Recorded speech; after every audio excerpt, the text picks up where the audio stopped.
హైదరాబాద్ లో దారుణం జరిగింది. యువతిని కత్తితో పొడిచి చంపాడు యువకుడు. అడ్డుకున్న మరో ముగ్గురు యువతులపైన దాడి చేశాడు. ముగ్గురు యువతులకి తీవ్ర గాయాలయ్యాయి.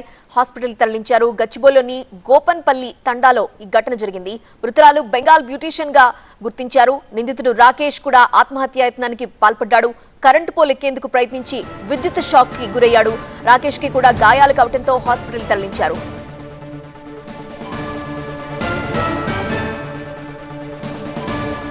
వెస్ట్ బెంగాల్ కు చెందిన దీపన తమాంగ్ నల్లగొండలోని అపర్ణలో బ్యూటీషియన్ గా పనిచేస్తోంది.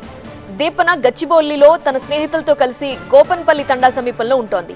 అయితే దీపనని పెళ్లి చేసుకోవాలి అంటూ రాకేష్ కొద్ది రోజులుగా వేధిస్తున్నాడు. తనని పెళ్లి చేసుకోవాలి అని వేధిస్తున్నాడు. కానీ దీపన మాత్రం పెళ్లికి నిరాకరిస్తూ వచ్చింది. రాత్రి రాకేష్ దీపన ఇంటికి వెళ్లి గొడవ పడ్డాడు.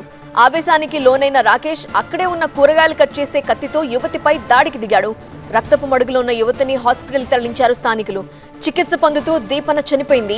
ఆ దాడిని ఆపేందుకు ఆమె స్నేహితులు ప్రయత్నించారు. దీంతో వారిపై కూడా దాడి చేశాడు రాకేష్. దీంతో ముగ్గురికి తీవ్ర గాయాలయ్యాయి. హాస్పిటల్లో చేర్పించారు వాళ్ళని కూడా. అనంతరం అక్కడి నుండి మొయినాబాద్ సమీపంలోని కనకమామిడికి వెళ్లి రాకేష్ ఆత్మహత్యకు పాల్పడ్డాడు.